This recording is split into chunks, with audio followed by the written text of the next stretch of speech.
Is it true most of France's financial wealth right now is still built on $500 billion a year Wow. from Africa? from Africa. Wow. 500. That's a lot And of is money. it true that the deals are such that an African nation that has this deal with France cannot do business around the world with their natural resources without the first right of refusal with France? First right of refusal is in And they can France's still hand. tell them no. They can still tell them no. So if they've dug gold, coffee, cocoa, Yeah. whatever, Yeah. they go to France like, hey, you guys want this? And they say, nah. And they say, okay, we're going to sell it over here. France can still say, nah, you can't do that. That's so insane. And all those nations still run on the French franc, which is also hilarious because even France has Goes the on the euro. euro. Exactly. So wait, they buy money from France with their own natural So, yeah, resources. and if they don't that's not comply- even worth anything in France. Yep. And if they don't comply, the faucet's turned off immediately. Whoever controls Africa rules the world. Whoever controls Africa rules the world. So if you want to be number one in the world, you must control Africa. America is number one in the world. America controls Africa. When Britain ruled the world, Britain controlled Africa. And China has a vision of becoming the number one superpower in the world. China is moving now to take control of the African continent and all its strategic resources, including its human resources.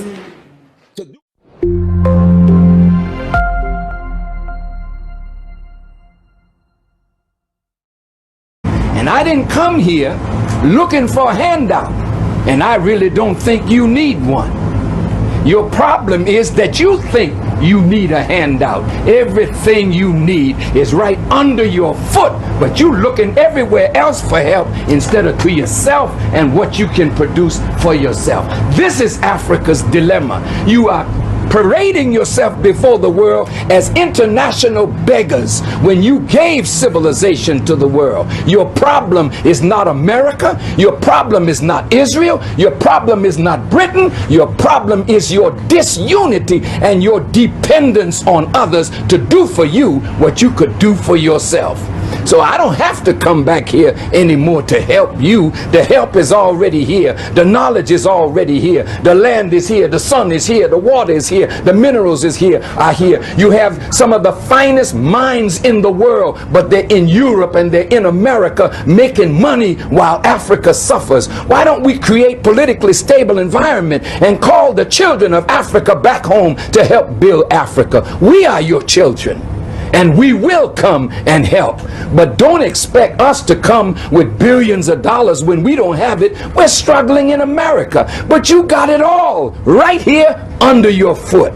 And you should be ashamed not to look to yourself, begging white folk to give you what you could give yourself. What I said today, which one of these countries is going to give you $20 million? America's not going to give you $20 million. You got it right here, but your disunity won't allow you to pool it.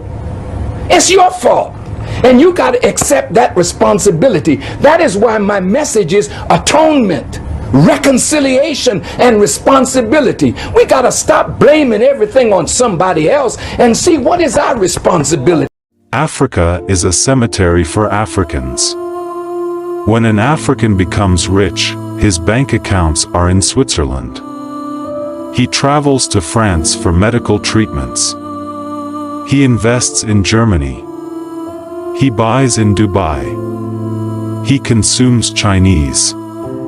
He prays in Rome or Mecca. His children study in Europe. He travels to Canada, the USA, and Europe for tourism. When he dies, he will be buried in his native country. Africa is a cemetery for Africans. How then can a cemetery be developed?